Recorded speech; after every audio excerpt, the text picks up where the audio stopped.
Peraturan Presiden nomor 98 tahun 2020 tentang gaji dan keberadaan pendamping yang sekarang disampaikan dari 5 poin ini yang 4 poin itu terus berupaya meningkatkan kapasitas pendamping. Itulah makanya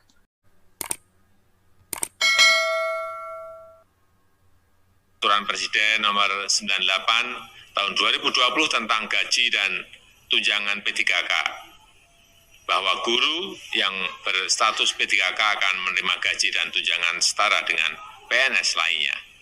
Saya berharap hal ini akan berdampak signifikan pada kesejahteraan guru di seluruh tanah air dan meningkatkan kualitas pendidikan kita.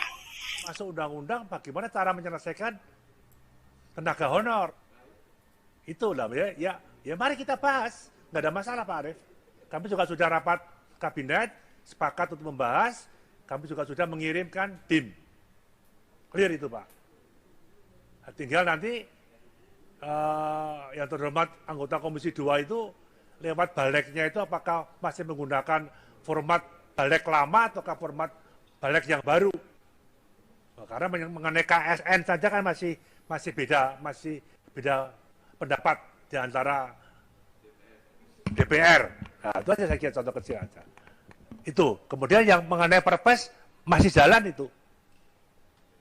Hanya karena ini masalah-masalah yang berkaitan dengan pandemi COVID itulah yang masih belum.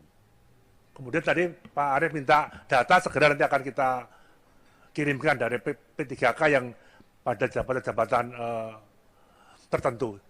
Itu sementara secara umum yang bisa kami sampaikan Pak Arief. cukup Pak. Cukup ya Pak Arief? Ya. Ya. Kemudian Pak Murad tadi BKN ya, memang honor daerah, formasi khusus, CPNS tanpa tes, jadi yang agak-agak sulit ya Pak Dewa. Jadi itu Pak jadi ya memang K2 kita kasih kemudahan sampai berbagai macam. Tadi yang Bapak selalu singgung, ini menarik ya, bayi yang sudah kadung lahir. Ya mari kita bimbing dengan baik dengan sesuatu yang ada itu. Pak Sodik saya kira tadi sudah jelas ya bahwa banyak yang mengusulkan ASN kayak TNI Polri, saya kira enggak lah. Menurut saya kalau tidak, tetap seperti ini, tapi dalam fungsi dan tugasnya ya dia harus profesional. Nah, termasuk P3K yang guru, kepala sekolah ya nanti jangan diiming-imingi jadi kepala dinas. Kepala sekolah jadi pimpro, lebih enak ngurusi pimpronya dong daripada ngurusi itunya, saya kira itu. Pendamping ini menjadi semakin kokoh sehingga keberadaan pendamping yang sekarang masih berstatus tenaga honorer pada gilirannya nanti bisa menjadi pegawai atau P3K meskipun bukan pegawai negeri, namun keberadaannya menjadi sangat kuat. Nah, ada hal yang harus saya pegang betul di dalam proses transformasi pendamping menuju dari honorer menuju ke P3K, yaitu tidak boleh ada yang tidak masuk. Artinya tidak boleh ada penghapusan atau pengurangan karena proses transformasi dari honorer menjadi P3K. Dengan bahasa lain, gerbong menuju ke P3K tidak boleh ada yang tercecer. Jadi, kalau bahasa SDGs-nya itu no one left behind. Tidak boleh ada yang terlewatkan. Artinya, mungkin ada syarat-syarat yang tidak bisa dipenuhi oleh teman-teman kita pendamping desa untuk menjadi P3K. Nah, ketika kita temukan masalah seperti itu, saya selalu mengatakan kita tidak boleh mengambil kebijakan yang kemudian meninggalkan mereka gara-gara syarat tidak bisa dipenuhi, kemudian kehilangan posisi P3K enggak, kemudian honorer juga enggak. Nah, ini berarti ada yang tertinggal.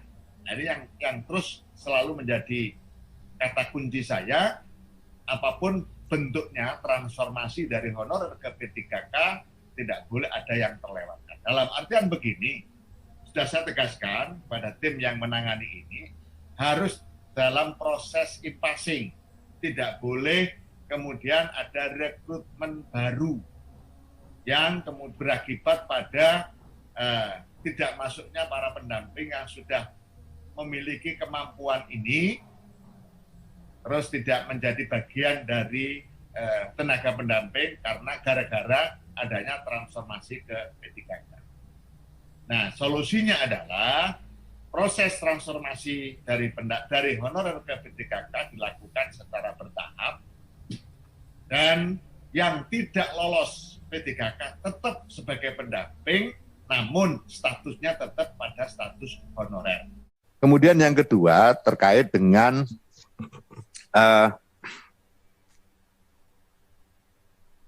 pendamping. Jadi kita memang terus berupaya meningkatkan kapasitas pendamping.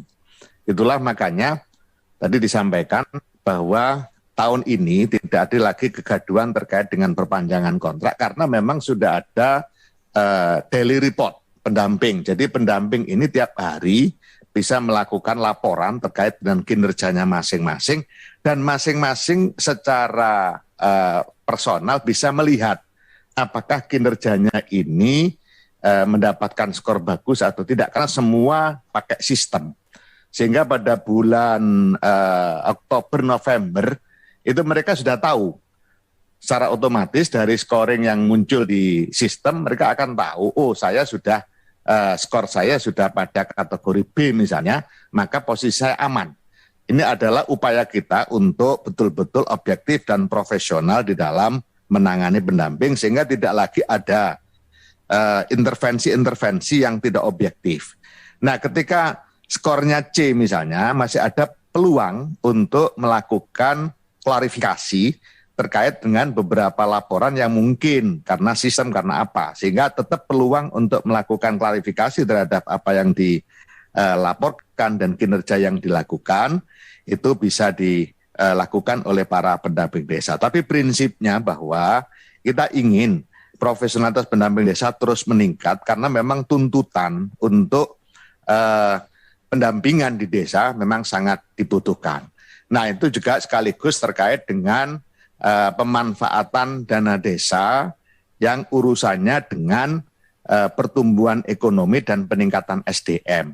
Memang sampai dengan hari ini kami belum berani memutuskan penggunaan dana desa untuk infrastruktur yang tidak bersentuhan langsung dengan pertumbuhan ekonomi dan peningkatan SDM.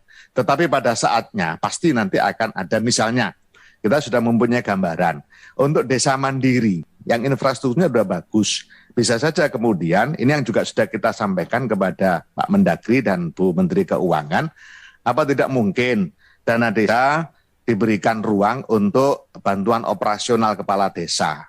Utamanya tentu bukan satu-satunya, utamanya untuk desa mandiri. Apa yang disampaikan tadi terkait dengan kebutuhan kepala desa operasional supaya tidak kemudian menjadi celah untuk memanfaatkan upaya-upaya yang tidak benar dalam pemanfaatan dana desa, itu solusi yang memang sudah kita usulkan, sehingga untuk desa mandiri sekaligus untuk memberikan motivasi agar kepala desa semangat untuk membawa desanya berkembang menuju desa mandiri. Nah, SDGs desa merupakan penyempurnaan dari indeks desa membangun yang nanti pada gilirannya akan menjadi ukuran-ukuran terkait dengan capaian pembangunan desa dengan 18 ukuran. Desa tanpa kemiskinan, desa tanpa kelaparan, pendidikan desa berkualitas, keterlibatan perempuan desa, desa air bersih dan sanitasi sehat, dan seterusnya sampai SDGs yang ke-18, itu akhirnya pada akhirnya menjadi ukuran-ukuran pembangunan di desa. Sehingga sangat bisa dilihat dampaknya, bukan sekedar outputnya. Meskipun kita juga butuh output, misalnya berapa jembatan yang dibangun dengan dana desa, berapa meter atau kilometer jalan yang dibangun dengan dana desa, itu tetap kita butuhkan. Tetapi selain itu kita juga ingin ada sampai pada outcome-nya, bukan sekedar output.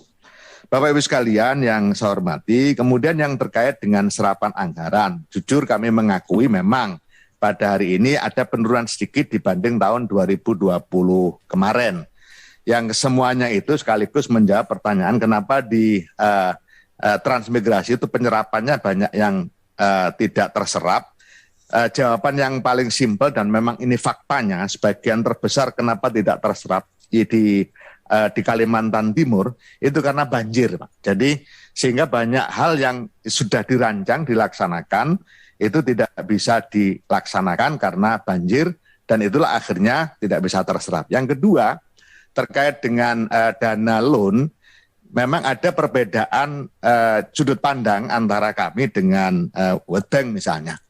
Misalnya di dalam konteks Smart Village.